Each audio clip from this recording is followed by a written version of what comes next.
The Golden Goose. There was a man who had 3 sons, the youngest of whom was called the simpleton, and was despised, laughed at, and neglected, on every occasion.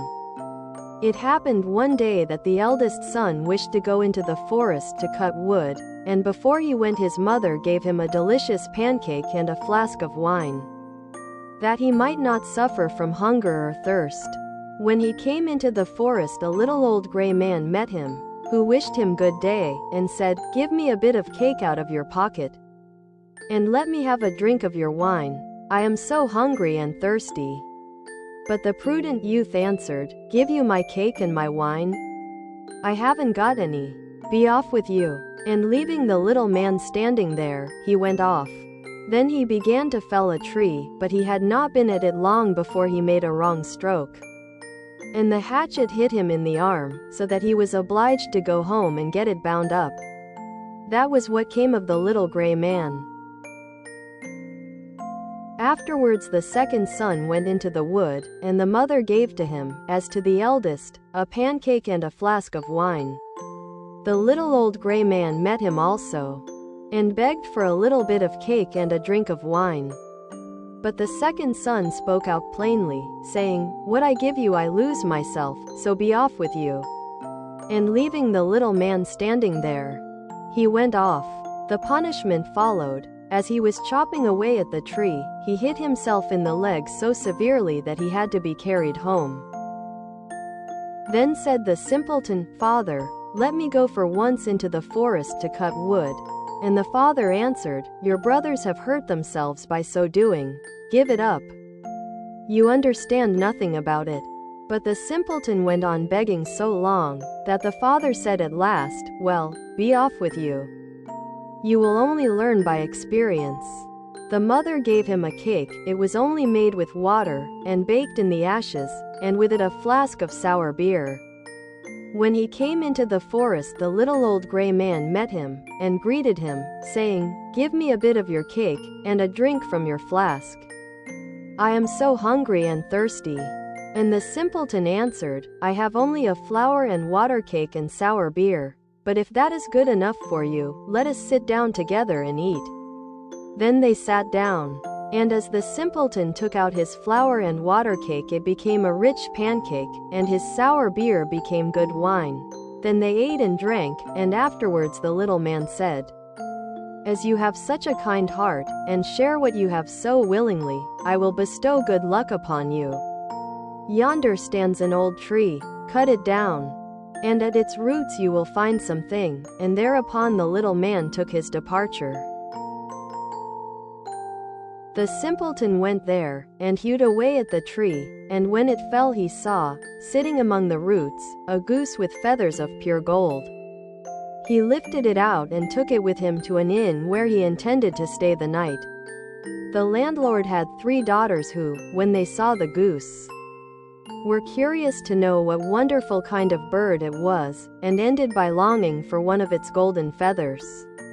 The eldest thought, "I will wait for a good opportunity, and then I will pull out one of its feathers for myself."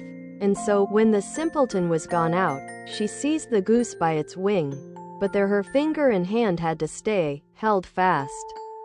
Soon after came the second sister with the same idea of plucking out one of the golden feathers for herself. But scarcely had she touched her sister, than she also was obliged to stay, held fast. Lastly came the third with the same intentions, but the others screamed out, "Stay away! For heaven's sake, stay away!" But she did not see why she should stay away, and thought, "If they do so, why should not I?" and went towards them. But when she reached her sisters, there she stopped, hanging on with them. And so they had to stay all night. The next morning the simpleton took the goose under his arm and went away, unmindful of the 3 girls that hung onto it. The 3 had always to run after him, left and right, wherever his legs carried him.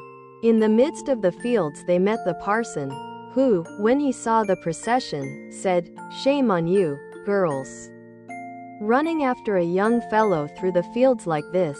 And forthwith he seized hold of the youngest by the hand to drag her away. But hardly had he touched her when he too was obliged to run after them himself. Not long after the sexton came that way, and seeing the respected parson following at the heels of the three girls, he called out, "Ho, your reverence, whither away so quickly? You forget that we have another christening today," and he seized hold of him by his gown. But no sooner had he touched him than he was obliged to follow on too. As the five tramped on, one after another, two peasants with their hoes came up from the fields. And the parson cried out to them, and begged them to come and set him and the sexton free, but no sooner had they touched the sexton than they had to follow on too. And now there were 7 following the simpleton and the goose. By and by they came to a town where a king reigned, who had an only daughter who was so serious that no one could make her laugh. Therefore the king had given out that whoever should make her laugh should have her in marriage. The simpleton, when he heard this, went with his goose and his hangers-on into the presence of the king's daughter, and as soon as she saw the 7 people following always one after the other, she burst out laughing, and seemed as if she could never stop. And so the simpleton earned a right to her as his bride, but the king did not like him for a son-in-law and made all kinds of objections, and said he must first bring a man who could drink up a whole cellar of wine. The simpleton thought that the little gray man would be able to help him, and went out into the forest, and there, on the very spot where he felled the tree, he saw a man sitting with a very sad countenance. The simpleton asked him what was the matter, and he answered, "I have a great thirst, which I cannot quench. Cold water does not agree with me. I have indeed drunk up a whole cask of wine, but what good is a drop like that?" Then said the simpleton, "I can help you. Only come with me, and you shall have enough." He took him straight to the king's cellar, and the man sat himself down before the big vats, and drank, and drank. And before a day was over he had drunk up the whole cellar full. The simpleton again asked for his bride, but the king was annoyed that a wretched fellow, called the simpleton by everybody, should carry off his daughter, and so he made new conditions. He was to produce a man who could eat up a mountain of bread. The simpleton did not hesitate long, but ran quickly off to the forest. And there in the same place sat a man who had fastened a strap round his body, making a very piteous face, and saying, "I have eaten a whole bakehouse full of rolls. But what is the use of that when one is so hungry as I am? My stomach feels quite empty, and I am obliged to strap myself together, that I may not die of hunger."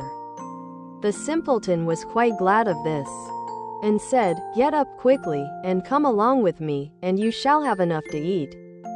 He led him straight to the king's courtyard, where all the meal in the kingdom had been collected and baked into a mountain of bread. The man out of the forest settled himself down before it and hastened to eat, and in one day the whole mountain had disappeared. Then the simpleton asked for his bride the 3rd time. The king, however, found one more excuse, and said he must have a ship that should be able to sail on land or on water. "So soon," said he, "as you come sailing along with it, you shall have my daughter for your wife." The simpleton went straight to the forest, and there sat the little old gray man with whom he had shared his cake, and he said, "I have eaten for you, and I have drunk for you. I will also give you the ship, and all because you were kind to me at the first."